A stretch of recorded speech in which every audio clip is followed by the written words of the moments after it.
শাবানের সিয়াম, এই বিষয়টা নিয়ে আপনাদের সামনে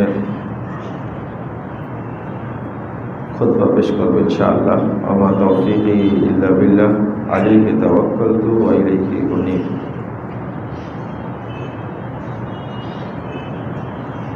বান্দার সব সৎ আমল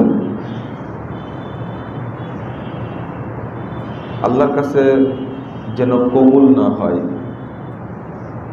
এজন্য শয়তান সবসময় আমাদের পিছনে লেগেই থাকে। কারণ অধিকাংশ মানুষই ব্যাকুল, মানে এইটা বাংলা ভাষায় কিভাবে বলবো, ওয়াকিফ হাল না। অধিকাংশ মানুষের হুজুগে বোঝেন তো, মোটা হুঁশ, এটা তো বোঝেন না। মানুষ এই চালাকি এবং মানে সরলতা মাঝখানে ইবলিস শয়তান সে মানুষকে পথভ্রষ্ট করে। শুধু বুদ্ধিহীন পরহেজগার যদি কেউ হয়, তাহলে কিন্তু তার কাছ থেকে এলেম নেওয়া যাবে না। বুদ্ধি নাই, পরহেজগার, আবার বোকা আলেম, তার কাছ থেকে এলেম নেওয়া যাবে না এবং তার কাছে আমানতও রাখা যাবে না। ইমাম বুখারী রাহিমাহুল্লাহ একটা অধ্যায় রচনা করেছেন যে মোটা হুঁশ, বুদ্ধি নাই, বোকা, এই শ্রেণীর মানুষের কাছে কোনো অর্থ আমানত দেওয়া যাবে না। আপনি মসজিদ তৈরি করার জন্য দিয়েছেন, মাদ্রাসা তৈরি করার জন্য দিয়েছেন, এমন বোকামি করেছে, হয় অর্থগুলো নষ্ট করেছে, নিজে খেয়েই নষ্ট করেছে, ওর মধ্যে আমানতদারিতা নাই। আবার ইমাম মালিক রাহিমাহুল্লাহ তিনি বলছেন যে লা ইউখাযুল ইলমু আন আরবাতিন, চার শ্রেণীর মানুষের কাছ থেকে ইলম গ্রহণ করা যাবে না। আর প্রথম নম্বর উল্লেখ করেছেন, অন্যান্যরা প্রথম নম্বর উল্লেখ করেছেন বেদাতি আলেম, আর ইমাম মালিক রাহিমাহুল্লাহ প্রথম নম্বর উল্লেখ করেছেন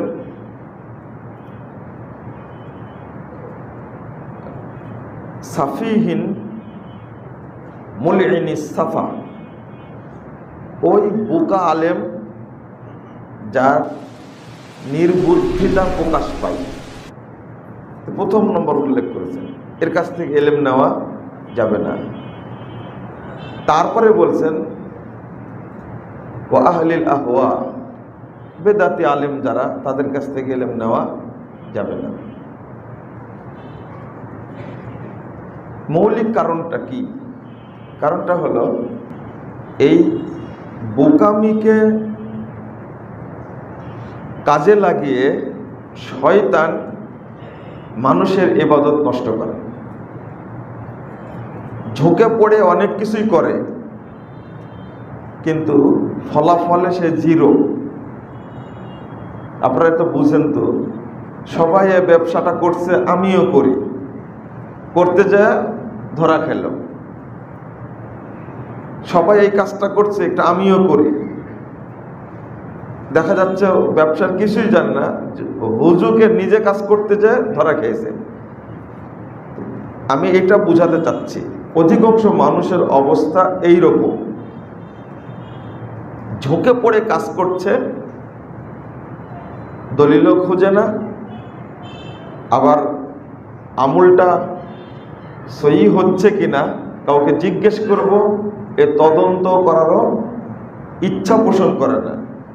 আল্লাহ বলছেন আল্লাযীনা জাহাদু ফিনা লানাহদিয়ান্নাহুম সুবুলানা। আল্লাহর ভাষাটা শুনে রাখেন, আল্লাহকে যে দোষ দিবেন আপনারা, কিছু কিছু বোকা আছে যে আল্লাহ করাচ্ছেন তাই করছি, আমার কোনো দোষ নাই। তো জেনা করাইছে কে? আল্লাহ। চুরি করাইছে কে? আল্লাহ। যত অপকর্ম কুকর্ম সব চাপায় কার উপরে? আল্লাহর উপরে। তো আপনারা একটা খেয়াল রাখবেন, ও কিন্তু এত স্বার্থপর, চলন্ত ট্রেনের সামনে ঝাঁপ দিয়ে বলে না যে আল্লাহ দেওয়াইছে। বিদ্যুতের তার এখানে হাত দিয়ে কিন্তু বলে না যে আল্লাহ দেওয়াইছে, বলে কোনোদিন? পাঁচতলার উপর থেকে নিজের বাচ্চাটা ফেলে দিয়ে ও বলতে পারতো যে আল্লাহ দেওয়াইছে, এগুলো কিন্তু বলবে না। আগুনে ঝাঁপ দিয়ে বলবে যে আল্লাহ দেওয়াইছে, এগুলো বলবে না। এরা হলো মানে চিকন বুদ্ধির নাস্তিক, এরা স্বার্থপর নাস্তিক। এরা অন্যান্য যত নিজের স্বার্থ উদ্ধার করার দরকার আছে এইগুলোর পিছনে সব দোষ দেবে কার? আল্লাহ। আল্লাহই করাইছে। এগুলো আসলে নাস্তিকও না, এরা হলো বদমাইশ, সোজা কথা। এরা হলো বাটপার শ্রেণীর। এদের বুদ্ধিও নাই, জ্ঞানও নাই, মানে চিটিং বাস বাটপার যাকে বলে। আমি ভাষাটা খুঁজে পাচ্ছি না এদের কি বলে চিহ্নিত করা যায়। এরা হলো চিটিং বাস বাটপার। এটা ইসলামকে কলুষিত করা হলো এদের মূল উদ্দেশ্য। এরা মুসলমানই না, সরাসরি ইসলামকে যারা ট্রিট করে তারা কি মুসলিম না, ওদের ইমানই না, ইমান নেই, ইসলামও নয় ওদের মধ্যে। ওই শ্রেণীর লোক বাদ দিয়ে সাধারণ জনগণ যারা আছে তারা এই যাচাই করাটা বুঝে না, এই জন্য বেদাতের সাথে জড়িয়ে পড়ে। আল্লাহ যেন আমাদেরকে এই শয়তানের পরিকল্পনা থেকে হেফাজত করেন। আমিন। এখন আপনাদের বলবো যে বেদাতের এই আবিষ্কারককে, অর্থাৎ এই বেদাতের প্রচারক কারা আর উদ্বোধক কে? এই বেদাতের উদ্বোধন করে কে আর উদ্বোধন করার পরে এটা মানুষের মাঝে প্রচার করে কে? এটা আপনাদেরকে জানতে হবে। তার আগে বলি কিভাবে শয়তান আপনার আমার আমলটা নষ্ট করে।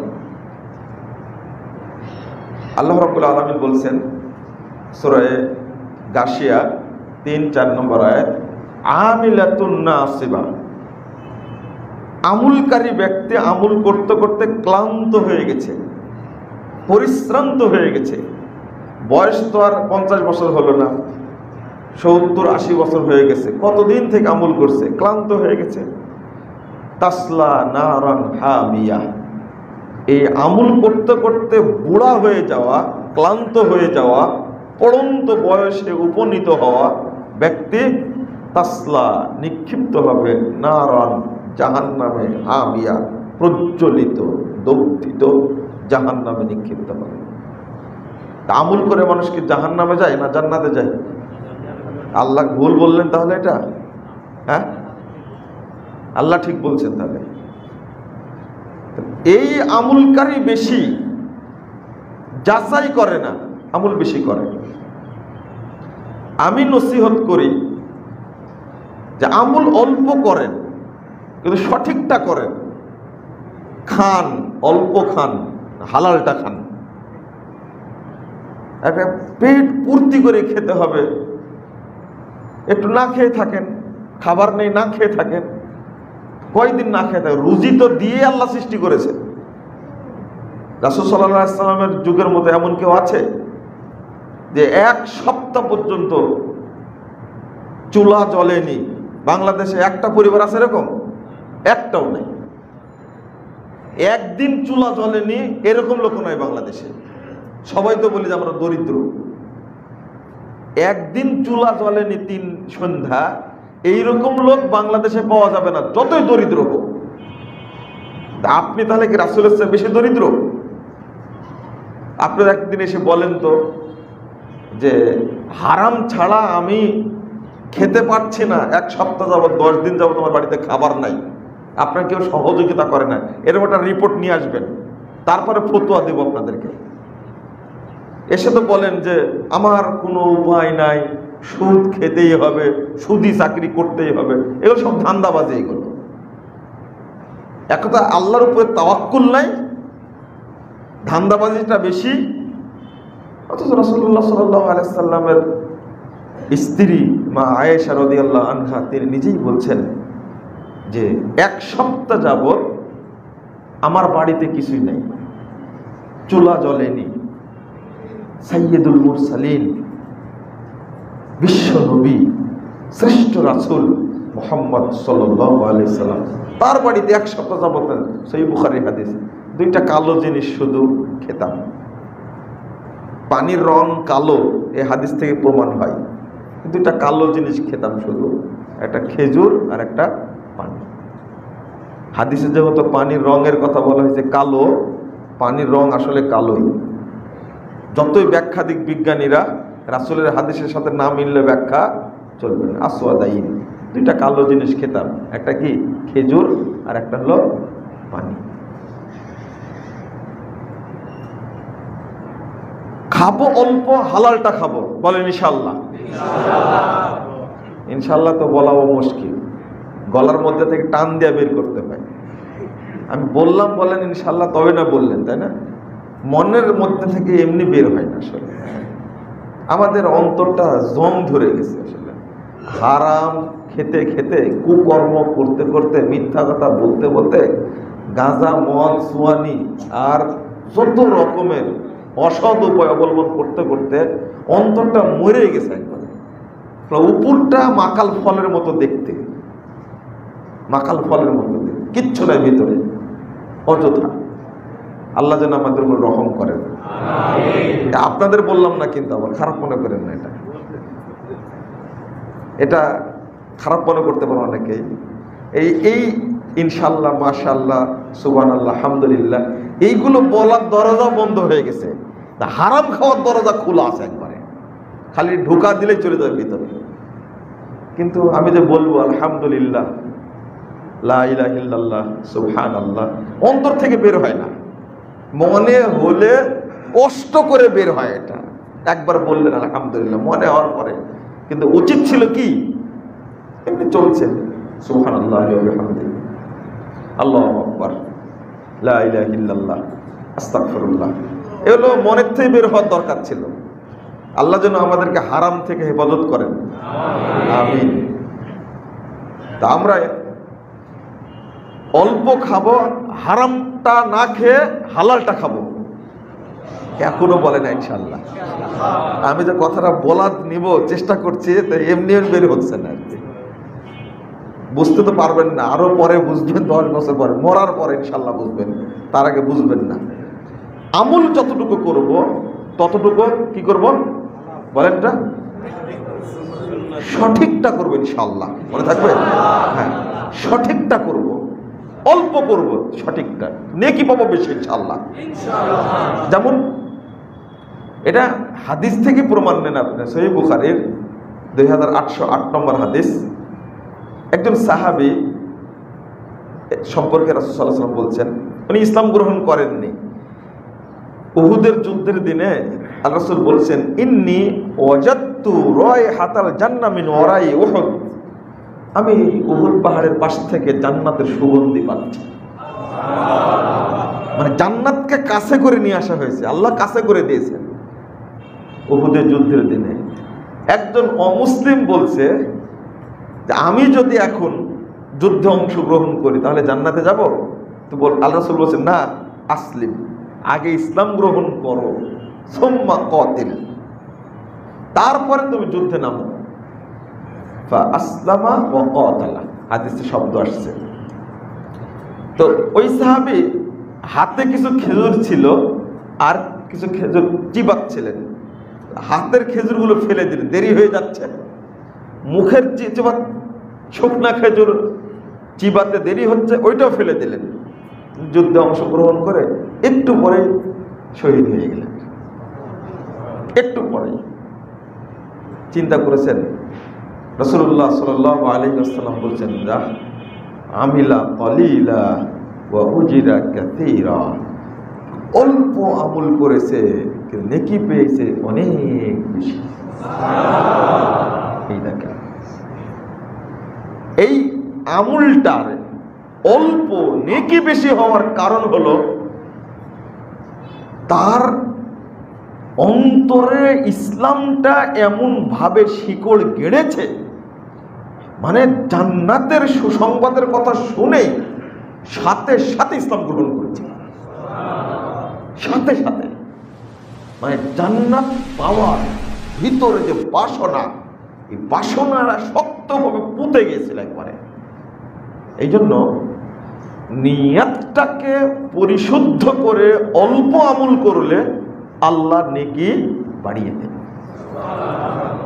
ইমাম আব্দুল্লাহ ইবনে মুবারক রাহিমাহুল্লাহ তিনি বলছেন, রুব্বা আমালিন কলিলিন তুকাসসিরুন নিয়্যাহ, অনেক মানুষ আমল করে অল্প কিন্তু ইখলাস নেকি অনেক বেশি করে দেয়। তুকাসসিরুন নিয়্যাহ, নিয়তের কারণে আমল অল্প করেছে কিন্তু নিয়তের কারণে নেকি অনেক বেশি হয়ে যায়। ওয়ারুব্বা আমালিন কাসীরিন তুসাক্কিরুন নিয়্যাহ, আবার অনেকে অনেক আমল করে নিয়তের দৃঢ়তা, ইখলাসুন নিয়্যাহ, খুলুসিয়াত না থাকার কারণে আমল যতই করুক না কেন নেকি অল্প একটু পাই। তো তুসাক্কিরুন নিয়্যাহ, তাসগীর, একবার নিয়ত ওই নেকিকে কি করে দেয়, ছোট করে দেয়। কথাকে বুঝাতে পারলাম? তাহলে আমল অল্প করব ইখলাসের সাথে, ইনশাআল্লাহ আল্লাহ নেকি বেশি দিয়ে দেবে। কিন্তু প্রথমত খুলুসিয়াত নাই, দ্বিতীয়ত যে আমলটা করছে এটা হলো জাহান্নামে যাওয়ার আমল। কোথায় যাওয়ার? জাহান্নামে যাওয়ার। আপনাদের তো বিশ্বাসই করাতে পারি না। আল্লাহ রাব্বুল আলামিন বলছেন সূরা ফুরকান 23 নম্বর আয়াত, ওয়াকাদিমনা ইলা মা আমিলু মিন আমালিন ফাজআলনাহু হাবাআম মানসুরা, তারা যে আমলগুলো করেছে আল্লাহ বলছেন এই আমলগুলো আমি দেখতে যাব, আমি দেখব। ওয়াকাদিমনা, আমি দেখতে যাব, ফাজআলনাহু হাবাআম মানসুরা, সব আমলকে আমি নষ্ট করে দেব, সব আমলকে শেষ করে দেব, ধুলোয় ধূসরিত করে দেব, কিচ্ছু রাখবো না। ফাজআলনাহু, আল্লাহ বলছেন ফাজআলনাহু হাবাআম মানসুরা, সব আমলকে আমি আল্লাহ নষ্ট করে দেব।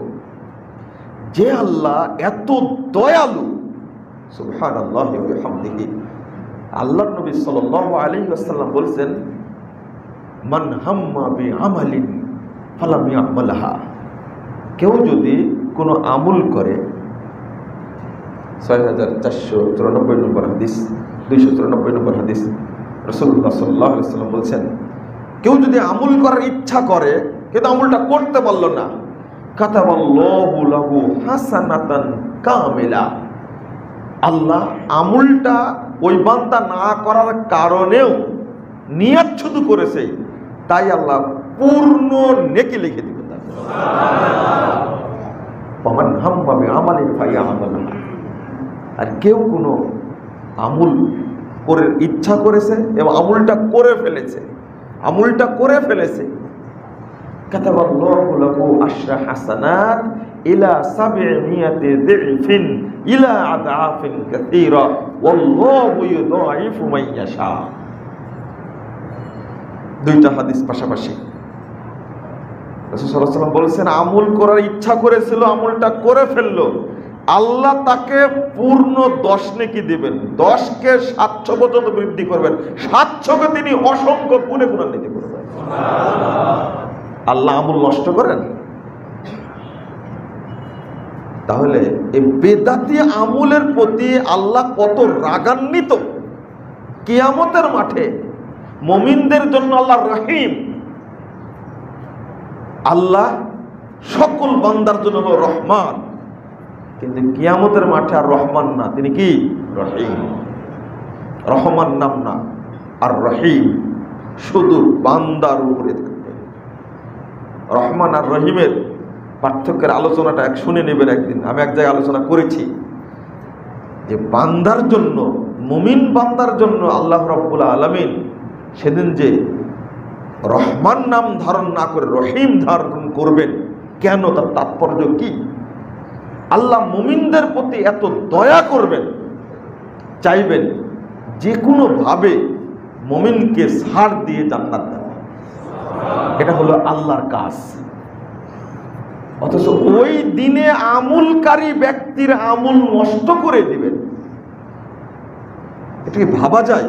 আল্লাহ বলছেন ওয়াজআলনাহু হাবা'আন মানসুরা। দুর্দিন, ভয়াবহ দিনে কিয়ামতের মাঠের আমল নষ্ট করে দিবেন। অথচ আল্লাহর কাজ হলো একটা আমল করলে 10 নেকি দিবেন, 10কে 700 বাড়াবেন, 700কে অসংখ্য গুণে গুণান্বিত করবেন। ইলা আযআফিন কাসীরা। আযআফ শব্দটা বহু বছর, এতটুকু বললেই যথেষ্ট ছিল। আবার কাসীরা শব্দটা যোগ করেছেন, ইলা আযআফিন কাসীরা, অসংখ্য গুণে গুণান্বিত করবেন। কে বলেছে আপনাকে যে একটা আমল করলে 10 নেকি পাওয়া যাবে? আপনার ইখলাস যদি পরিপূর্ণ থাকে অসংখ্য নেকি পাবেন। ওই জন্যই তো বলেছেন রাসূল সাল্লাল্লাহু আলাইহি ওয়াসাল্লাম, এই জন্যই তো বলছেন 98 নম্বর হাদিস তাবরানী কাবীরের মধ্যে আসছে, কাল কিয়ামতের মাঠে নেকি সব নষ্ট হবে। কাকে থাপ্পড় মেরেছেন, কাকে গালি দিয়েছেন, কার গীবত করেছেন, কার হক নষ্ট করেছেন, সব দিতে দিতে দিতে দিতে দিতে কিছুই থাকবে না। শেষ আল্লাহ রাসূল বলছেন মান কানাত লাহু হাসানা, শেষ পর্যায়ে যদি কারো একটা নেকিও থাকে দাখালাল জান্নাহ, সে জান্নাতে প্রবেশ করবে। একটা নেকি যদি থাকে, আল্লাহ হয়তোবা এক নেকিকে এত গুণে গুণান্বিত করবেন, সমস্ত পাপ আল্লাহ ক্ষমা করবেন। এটা তো পারেন আল্লাহ, কিন্তু নষ্ট করে দিবেন পাপ, মানে নেকি নষ্ট করে দিবেন, এটা তো কঠিন। আমরা যত আমল করছি, আমলের মধ্যে মিক্সচার হয়ে গেছে, মিক্সচার। আর ইবলিশ শয়তান চায় না যে বান্দার আমলটা আল্লাহর কাছে কি হোক, কবুল হোক, চলে যাক। হাদিসে আসছে 593 নম্বর হাদিস আল আদাবুল মুফরাদের মধ্যে আসছে মান তুকব্বিলাত লাহু হাসানা, যার একটা নেকি কিয়ামতের দিন কবুল করা হবে, গ্রহণযোগ্য হবে, দাখালাল জান্নাহ, সেও জান্নাতে যাবে। একটা নেকি, একটা নেকি। তো ফ্রেশ থাকতে হবে, বেদাত মুক্ত থাকতে হবে। যদি ওর মধ্যে বেদাত মিশ্রিত হয়ে যায় তাহলে আর জান্নাতে যাওয়া হবে না, খুব কঠিন। মিশ্রণ করে কি করে? শয়তান মিশ্রণ করতে চায় কি করে? এই যে 1 তারিখ থেকে নিয়ে 15 তারিখের আগ পর্যন্ত চাইলে কেউ একবারে পুরো মাসি শেষের, শাবানের শেষের 2-4টা সিয়াম বাদ দিয়ে পুরো মাসে সিয়াম পালন করতে পারে। কিন্তু শয়তান বেশি কিছু করেনি, একটা কাজ করেছে। এই শাবানের সিয়ামগুলোকে নষ্ট করার জন্য অনেকগুলো জাল হাদিসের আবির্ভাব হয়েছে। ওই জাল হাদিসটা মানুষ মানার কারণে এই সিয়ামগুলোকেও পালন করে না। রাসূল সাল্লাল্লাহু আলাইহি ওয়াসাল্লাম বলছেন, মুসনাদ আহমদের হাদিস, সারা বছরের আমলটা আল্লাহর কাছে একবারে গচ্ছিত করে শাবান মাসে কোনো একদিন ফেরেশতারা আল্লাহর কাছে জমা দেয়। প্রতি সপ্তাহের হিসাব তো দেওয়া হয়, বৃহস্পতি আর কি সোমবার দেওয়া হয়, সোমবার বৃহস্পতিবারে দেওয়া হয়, কিন্তু একবারে বাৎসরিক রিপোর্টটা আল্লাহর কাছে পেশ করা হয় কোন মাসে? শাবান মাসে। এটা কেউ জানে না। তো রাসূল সাল্লাল্লাহু আলাইহি ওয়াসাল্লাম মনে করতেন হয়তো শাবানের 1 তারিখেই হবে রিপোর্টটা দিবে। আর আমি চাই যে আমার আমলটা তুরাজু আমালুন নাস, মানুষের আমলগুলো পেশ করা হয় সোমবার বৃহস্পতিবারের দিন, হাদিসে আসছে। আর আমার আমলটা পেশ করা হোক ওয়ানা সায়েম, আমি সেই অবস্থায় সিয়াম রাখি। এইটা রাসূলুল্লাহ সাল্লাল্লাহু আলাইহি ওয়াসাল্লামের নীতি ছিল, তাই তিনি সিয়াম পালন করতে থাকতেন। হয়তো যদি 1 তারিখেই পেশ করা হয়, আমি 1 তারিখে সিয়াম রাখি, 2 তারিখে হয় পেশ করা হবে কিনা, 3 তারিখে পেশ করা হবে কিনা, 4 তারিখেই পেশ করা হবে কিনা, করতে করতে করতে করতে শাহরাইনে মুতাতাবিআইন, তার স্ত্রীরা বলছেন যে বছরে 2টা মাস একসঙ্গে সিয়াম রাখতেন রাসূল সাল্লাল্লাহু আলাইহি সাল্লাম, সেটা হলো শাবান আর রমাদান। শুধু এই উদ্দেশ্যে শেষার্থে মাত্র কয়েকটা বাদ দিয়ে, মানে শাবানের শেষে কয়েকটা বাদ দিয়ে প্রায় করতেন। পরে আল্লাহ রাসূল ঘোষণা দিলেন, ইদা ইনতাসাফা শাবান ফালা তাসুমু, শাবানের অর্ধেক হলে তোমরা সিয়াম রেখো না। হাদিস সহিহ। তাহলে এই সিয়ামটা নষ্ট করার জন্য ইবলিস শয়তান একটা কায়দা করেছে। কায়দাটা হলো যে 15 তারিখ করে তোরা, তাহলে যদি আগে উঠে যায় তাহলে সিয়াম অবস্থায় হলো না, পরেও যদি রিপোর্টটা পেশ করা হয় তাহলে কি সিয়াম অবস্থায় হলো না। ধরেন এই হাদিস থেকে বোঝা যায় মোটামুটি 1 তারিখ থেকে 15 তারিখের মধ্যে যদি সিয়ামটা রাখা হয় তাহলে বান্দার রিপোর্টটা, বাৎসরিক রিপোর্টটা আল্লাহর কাছে পেশ করা হতে পারে। কিন্তু আমরা কিভাবে নির্ধারণ করে নিলাম যে 15 তারিখেই রিপোর্টটা পেশ করা হবে? এক, কিভাবে নিশ্চিত হলাম যে 27শে রমাজানেই কদরের রাত্রি হবে? কিভাবে নিশ্চিত হলাম যে 27শে রজবেই মেরাজ হয়েছে? কিভাবে নিশ্চিত হলাম আমরা যে কি বলবো ভাষাটা, যে 12ই রবিউল আউয়াল এই দিনেই রাসূলুল্লাহ সাল্লাল্লাহু আলাইহি ওয়াসাল্লামের কি হয়েছে? জন্ম হয়েছে। 12ই রবিউল আউয়াল সঠিক হিসাব যদি করে আমরা বলি তোর মৃত্যুর দিন ওইটা, আর বলে যে না 12ই রবিউল আউয়াল মৃত্যুর দিনও 12ই রবিউল আউয়াল, জন্মের দিনও 12ই রবিউল আউয়াল। তো যদি তাই হয় তো মৃত্যুতেও ঈদে মিলাদুন নবী, জন্মেও ঈদে মিলাদুন নবী, তাই না? বুঝেননি মনে আপনারা? ঈদে মিলাদুন নবী মানে আল্লাহর নবীর জন্মদিন উপলক্ষে কি উৎসব। তাহলে দিনটা ভাগ করার দরকার ছিল না? ভাগ করতে হবে। 12টার আগ পর্যন্ত হলো জন্মদিবস, আর 12টার পর পর্যন্ত কি মৃত্যু দিবস। শোক দিবস পালিত হয় না, হয় অর্থ যখন জন্ম নেন মুহাম্মদ সাল্লাল্লাহু আলাইহি সাল্লাম তখন রাসূল হিসাবে জন্ম নেননি, যখন মারা যান তখন মুহাম্মদ সাল্লাল্লাহু আলাইহি সাল্লাম রাসূল হিসেবে মারা গেছেন। তা আমাদের জন্য দুঃখের বিষয় কোনটা, জন্মটা না মৃত্যুটা? এটা বুঝাবে কি করে মানুষকে? হিসাব করে, যারা হিসাব করে দিন ঠিক করে সব হিসাব মানতে পারো তোমরা জ্যোতিষীদের, কিন্তু এই 12ই রবিউল আউয়াল না 9ই রবিউল আউয়াল যে হিসাবটা তারা ফ্রেশটা যেটা প্রেস করেছে এটা মানতে পারো না। মানে কোনটা? অমুক দিন এটা হবে, ঠিকই মানে ওদেরই হিসাব, তারাই হিসাব করছেন যে 9ই রবিউল আউয়াল সোমবার রাসূলুল্লাহ সাল্লাল্লাহু আলাইহি সাল্লামের জন্ম। এটা কুরআন হাদিস না, তবে সোমবারের দিন রাসূল সাল্লাল্লাহু আলাইহি সাল্লামের কি জন্ম, এটা সহিহ হাদিস। মৃত্যু সোমবারে, এটাও সহিহ হাদিস। 12ই রবিউল আউয়াল হিসাব করলে বৃহস্পতিবার হয়, সোমবার হয় না। এই যে দিনগুলোর কথা বললাম আমি, এই যে নির্ধারণ করে নেওয়া, এই দলিলটা কোথায় পাওয়া গেল? একটা সিয়ামের লোভ দেখায়া এই বাকি দিনগুলোর সিয়াম অবস্থায় বান্দার আমল যেন পেশ না করতে পারে, এটা হলো ইবলিস লাআনাতুল্লাহি আলাইহি ওর একটা হলো কৌশল। ইবলিসের এটা কি কৌশল। যতগুলো হাদিস বর্ণিত হয়েছে সবগুলোই জাল। একটা হাদিসকে জয়ীফ বলছেন, আর যে হাদিস নিয়ে বেশি টানা হেঁচড়া করে, যে আলবানী রাহিমাহুল্লাহ হাদিসটা কি বলেছেন, সহিহ বলেছেন বা হাসান বলেছেন, 1144 নম্বর হাদিস সিলসিলা সহিহার মধ্যে। কিন্তু সহিহ বলে দিলেন আলবানী রাহিমাহুল্লাহ, আর আপনি গ্রহণ করে দিলেন, আর আহলে হাদিসদেরকে গালি দেয়, খোঁচা মারে, আর বলে যে আলবানী হাদিসটাকে সহিহ বলেছে, তা আহলে হাদিসরা গ্রহণ করে না কেন? আলবানী রাহিমাহুল্লাহ নিচে কি লিখে দিয়েছে তুমি এটা খেয়াল করনি? এটা ইহুদিদের চরিত্র হয়ে গেল। ইহুদিরা হাত রাখতে এইভাবে, হ্যাঁ, এই পাশে পড়তো আর এই পাশে পড়তো, মাঝখানে কি পড়তো না। রজমের আয়াত জানেন না? 1531 নম্বর হাদিস সহিহ মুসলিম এসেছে, রজমের আয়াত। আল্লাহ রাসূল বলছেন যে হাতটা তুলো হাতটা তুলো, মানে এই পাশে পড়ে এই পাশে পড়ে, মাঝখানে পড়ে না। হাতটা তোলার পরে আল্লাহ শুধু এবার পড়ো কি লেখা আছে।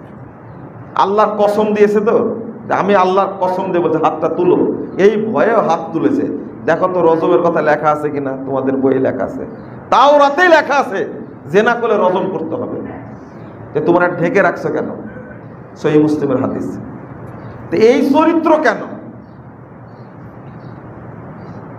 আলবানী রাহিমাহুল্লাহ ওই হাদিসটা উল্লেখ করার পরে তিনি বলে দিয়েছেন যে আল্লাহ রাব্বুল আলামিন 15 শাবানে উকি মারেন বান্দার দিকে এবং বান্দার পাপসমূহ ক্ষমা করে দেন, কিন্তু এই রাত উপলক্ষে কোনো ইবাদত নেই।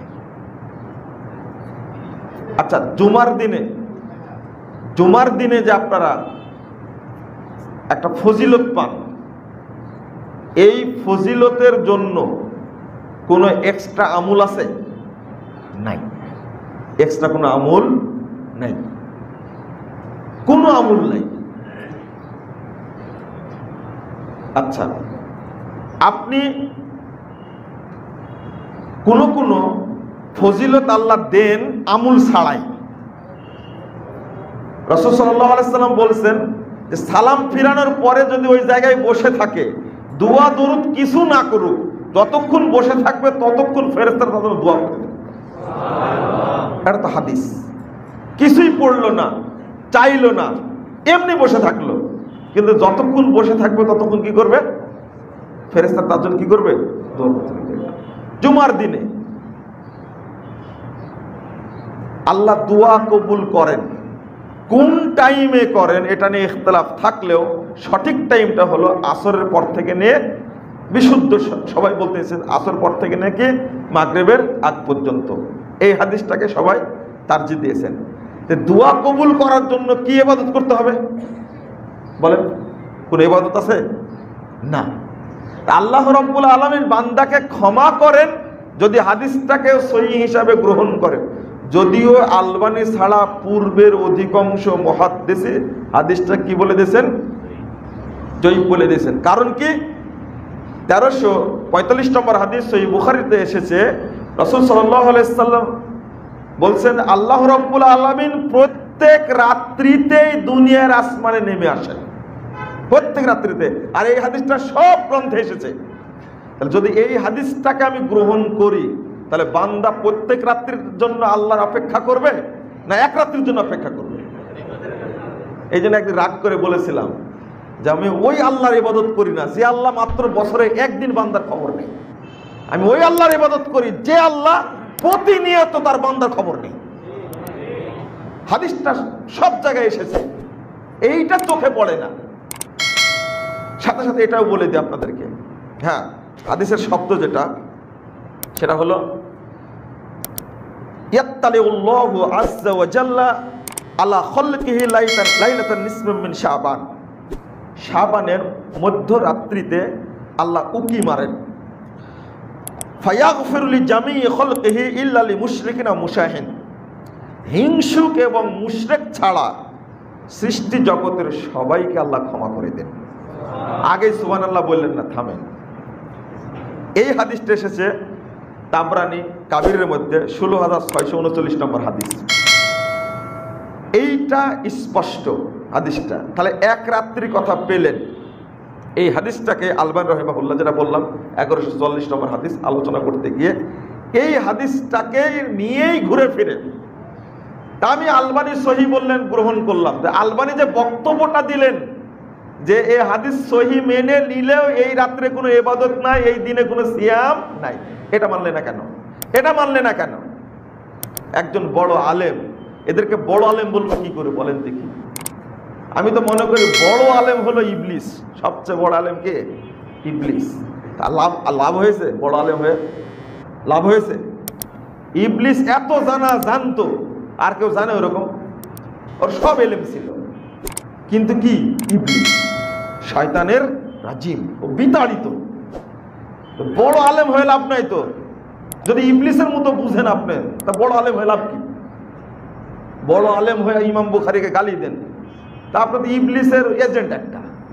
আলবানীকে গালি দেন আপনি বড় আলেম হয়ে, তা আপনি বড় আলেম না, তো আপনি ইবলিসের চেলা। না, ঠিক বলা লাগবে না ভাই, আপনি ঠিক না বললেও ঠিক, এটা ঠিক না বললেও ঠিক এটা। কারণ আলবানীর মতো ব্যক্তিকে তুমি শয়তানের দালাল হয়ে গালি দাও, আবার আলবানীর কথাটা তুমি পেশ করো, তোমার লজ্জা লাগে না, শরম লাগে না? আহলে হাদিসের এই স্বভাব নাই। যে বলল যে এই দীর্ঘ 6 বছর ইহুদি খ্রিস্টানদের কাছে প্রশিক্ষণ নিয়ে বেরিয়ে এসে মুহাদ্দিস হয়েছে, ওই শয়তানটা এবার বলছে যে আলবানী হাদিসটাকে সহিহ বলেছে। এই বেয়াদব, তুই বললি কেন এইভাবে কথা? আপনাদের কিছু না মনে হলেও আমাদের গায়ে লাগে। আলবানীকে আমরা চিনি, আপনারা না চিনলেও। মসজিদ ভাঙলে আমাদের গায়ে বেশি লাগে, কারণ বাড়ি তো আপনাদের গায়ে পড়ে না, পড়ে তো আমাদের গায়ে। আমরা তো বুঝি। ভাই কিছু কড়া কথা বলি, দয়া করে রাগ করবেন না, এটা দিনের স্বার্থে বলি। একজন আলেমকে খুব পছন্দ করতাম, পছন্দ মানে শ্রদ্ধা করতাম, কিন্তু আলবানীকে যেভাবে ট্রিট করে কথা বলেছে, যে আলবানী মুহাদ্দিস ফকি না, ইমাম বুখারী মুহাদ্দিস ফকি না, মাসাল জানতো না। দেখো তুমি বুখারী পড়োইনি, আগে পড়ো বুখারী, আজীবন ফেল করেছো, আর আজকে তুমি ইমাম বুখারীর বিরুদ্ধে কথা বলো। যার কথা বলছিলাম ও লেখছে রফুল আয়াদিন একবার করতে হবে, এই হাদিসকে আলবানী কি বলেছেন? সহিহ বলেছেন। সত্য কথা, সহিহ বলেছেন। তবে তিনি কি বললেন পরে আলোচনা করেছেন, এইটা হলো না বদক, আর অধিকাংশ হাদিস আসছে কি রফুল আয়াদিনের পক্ষে হা বাসক, অর্থাৎ ইবনু মাসউদ রাদিয়াল্লাহু আনহুর হাদিসটা কেবলমাত্র না বাচক, বাকি সব সাহাবীর হাদিস হলো কি হা বাসক। অতএব ইবনু মাসউদের হাদিসের প্রতি আমল করা যাবে না, বরং রফুল আয়াদিন সবাইকে করতে হবে। তুমি কেমন আলেম হলে আলবানীর এই লম্বা কথাটা গোপন করলে কেন? শুধু বলে দিল যে রফুল আয়াদিন না করার হাদিসটা আলবানী কি বলেছেন? সহিহ বলেছেন, এতটুকু রেখে দিয়েছে। এটা তো ভালো মানুষের স্বভাব না, বাকিটা উল্লেখ করতে হতো। এবার আমি আবার ফাঁস করে দিলাম। আশ্চর্য হবেন, একজন বড় আলেম তিনি বলছেন, আমি তো হতবাক হয়ে গেছি যে আলবানী সহিহ বলেছেন এতটুকুই জানতাম, অত রফুল আয়াদিন না করলেও চলবে, কিন্তু আলবানী রাহিমাহুল্লাহ এত বড় মন্তব্য করেছেন যে হাদিসের উপরে আমল করা যাবে না, এটা কোনোদিন দেখেওনি। তোমার বই থেকে পড়ে জানলাম যে হাদিস ওইটা সহিহ হলেও, ইবনু মাসউদের আমল হিসাবে সহিহ হলেও আমল করা যাবে না, কারণ সব সাহাবীর আমল কি রফুল আয়াদিন রাসূল করতেন, তারাও করতেন। ওই মন্তব্যটুকু উল্লেখ করার কারণে এত বড় আলেমকে আপনার সহিহ হাদিসের আলোকে রাসূলের তরিকায় সালাত আদায় করার আল্লাহ তৌফিক দান করেছেন, শুধু ছোট্ট তথ্যের কারণে। আমি আশ্চর্য হয়েছি, তথ্য গোপন করবেন কেন? এবার আপনাদের কাছে বলছি, তাহলে একদিনের ঘটনা, ওই দিনের ফজিলত কি আল্লাহ কি করে দিবেন? মাফ করে দিবেন মুসলিমদেরকে। ধরে নিলাম সহিহ, ধরে নিলাম সহিহ। এবার আপনাদের বলি, সহিহ মুসলিম 2565 নম্বর হাদিস, রাসূল সাল্লাল্লাহু আলাইহি ওয়াসাল্লাম বলেছেন, তুফতাহুল জান্নাহ, তুফতাহু আবওয়াবুল জান্নাহ ইয়াউমাল ইসনাইন ওয়া ইয়াউমাল খামিস। দুইটা দিন জান্নাতের দরজাগুলো খুলে রাখা হয়। কয় দিন? 2 দিন খুলে রাখা হয়, সোমবার এবং বৃহস্পতিবার। এবার রাসূল সাল্লাল্লাহু আলাইহি ওয়াসাল্লাম বলছেন, ফায়ুগফারু লিকুল্লি আবদিন, ওই দিনে সমস্ত বান্দার পাপকে ক্ষমা করে দেওয়া হয়। লা ইশরিকু বিল্লাহি শাইয়্যা ইল্লা রাজুলান কানাত বাইনাহু ওয়া বাইনা আখিহি শাহনা। আল্লাহ রাসূল সাল্লাল্লাহু আলাইহি ওয়াসাল্লাম বলেছেন, সহিহ মুসলিমের হাদিস। তাহলে ওই এক রাত্রির ফজিলত জানলাম যে আল্লাহ উকি মারেন, ক্ষমা করেন, কিন্তু জান্নাত খুলে রাখা হয় ওই রাত্রিতে, এইটা হাদিসে নাই। সহিহ মুসলিমের হাদিস প্রমাণ করছে কি যে সোমবার বৃহস্পতিবার জান্নাত খুলে রাখা হয়।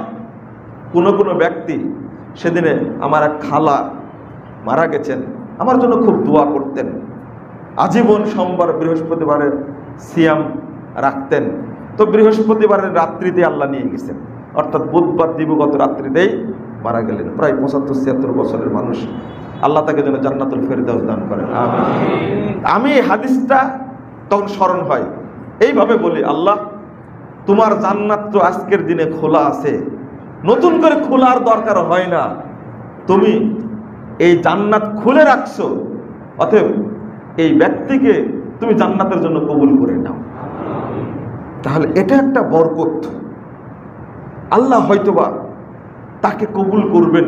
আমি বলতে পারি আল্লাহ জান্নাত খোলা আছে তোমার, তুমি তাকে জান্নাতে ঢোকায় নাও, বলতে পারি না আমি? এক। দ্বিতীয় ফজিলত যেটা, সোমবার বৃহস্পতিবার রাত্রিতেও আল্লাহ সকল মুসলিম বান্দাকে যারা শিরিক করে না তাদেরকে আল্লাহ ক্ষমা করে দেন। এবার উত্তর দেন, মধ্য শাবানের এক রাত্রি ওইটা বেশি ফজিলতপূর্ণ না প্রতি সোমবার বৃহস্পতি বেশি ফজিলতপূর্ণ? উত্তর দেন। ওইটা নিয়ে যেটা তাবরানি কাবিরের মধ্যে আসছে, মুহাদ্দিসগণ কি লোকাল করেছেন, কেউ জয়ীফ বলেছেন, কেউ সহিহ বলেছেন, কেউ মুনকার বলেছেন, কেউ বলেছেন সহিহ বুখারীর বিরোধী, কারণ আল্লাহ প্রত্যেক রাত্রিতে আসেন, এটার বিরোধী ওই কথাটা। সুতরাং এত বিতর্কিত হাদিসটার উপরে আমল না করে আপনি দেখি প্রত্যেক বৃহস্পতি সোমবার সিয়াম রাখেন, আপনি পারেন কিনা? এটা করেন না কেন? মনে রাখবেন, ইসলাম কিন্তু অন্যান্য ধর্মের মতো অনুষ্ঠান সর্বস্ব জীবন বিধান নয়। 12 মাসে 13 পূজা করবেন, ইসলামে এইরকম উৎসবের কোনো কি নাই, অস্তিত্ব নাই। খ্রিস্টানদের মতো শুধু 25শে ডিসেম্বর এসে আপনি বড়দিন পালন করে একবারে জান্নাতে ঢুকে যাবেন, ওই সুযোগ ইসলামে নাই। ওয়াবুদু রাব্বাকা হাত্তা ইয়াতিয়াকাল ইয়াকিন, এই সুফিবাদী চেতনা বাংলাদেশের মানুষের উপরে ভর করার কারণে একদিন উৎসব পালন করে মানুষ জান্নাতে যেতে চায়। কিছুদিন আগে বড় বড় হুজুর পাগড়িওয়ালা টিভিতে বসে বলল, রজব মাসের সিয়ামের বরকত এত বেশি, কেউ যদি 7টা সিয়াম রাখে তাহলে তার জন্য জান্নাতের 7টি দরজা আজীবনের জন্য, জাহান্নামের 7টি দরজা আজীবনের জন্য বন্ধ হয়ে যাবে। কেউ যদি 8টা সিয়াম রাখে রজব মাসে, তাহলে তার জন্য জান্নাতের 8টি দরজা আজীবনের জন্য খুলে দেওয়া হবে। হ্যাঁ, আবার সুবহানাল্লাহ বলেন, টাটকা জাল হাদিস, এটা নগদ জাল হাদিস। কি বলবেন আপনি? যে ব্যক্তি 27শে রজবে একটা সিয়াম, একটা রাত্রি জাগরণ করবে, ওয়াজাবাত লাহুল জান্নাহ, তার জন্য জান্নাত ওয়াজিব হয়ে যাবে। এদেরকে কি বলবেন? ওরা মনে করে যে আমরা এই হাদিসগুলো জানি না তাই বলি। বলতেছে একজন, আসলে এই হাদিসগুলো ওরা জানে না। আরে ব্যাকে আসিস আমার কাছে, তো খাওয়াবো হাদিস ভালো করে, সব মুখস্থ আছে বেটা।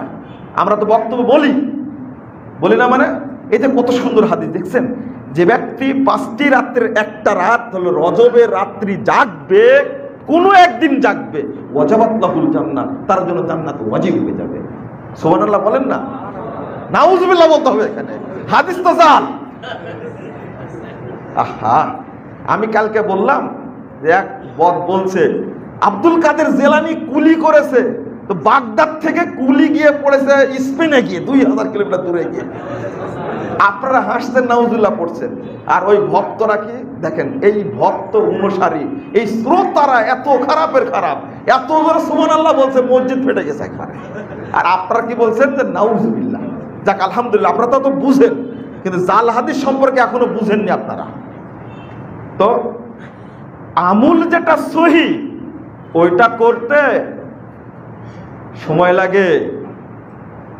একদিন সারা মাস সিয়াম পালন করবে না, শুধু 27 দিন সিয়াম পালন করবে আর রাত্রি জাগরণ করে জান্নাতে যাবে তুমি? এত বড় বাটপারি সীমা আছে? সারা বছর নামাজ পড়ে না, শুধু রমাদানের নামাজ পড়ে, ও তো কাফের। ও কি কাফের? আপনি না বললেও কাফের, বললেও কাফের, এতে কোনো সন্দেহ নাই। সারা সপ্তাহ সালাত আদায় করে না, শুধু জুমার দিন সালাত আদায় করো, ও কাফের, একবারে খাঁটি কাফের, এতে কোনো সন্দেহ নাই। খবরদার, যদি এরকম কেউ থেকে থাকেন, দয়া করে গোসল করে একজন ইমামের কাছে গিয়ে আবার কালেমা শাহাদাত পড়ে ইসলাম গ্রহণ করে ইবাদত করা শুরু করুন। সোজা কথা যেটা, আটটি মুসল্লি আর রমজান মুসল্লি হয়ে মুসলমান থাকবেন, ইসলামের সুযোগ নাই। এটা হালকা ফতোয়া না, কড়া ফতোয়া এটা। এগুলো বাদ দেন। যেটা বলছিলাম, শয়তান এত খারাপের খারাপ।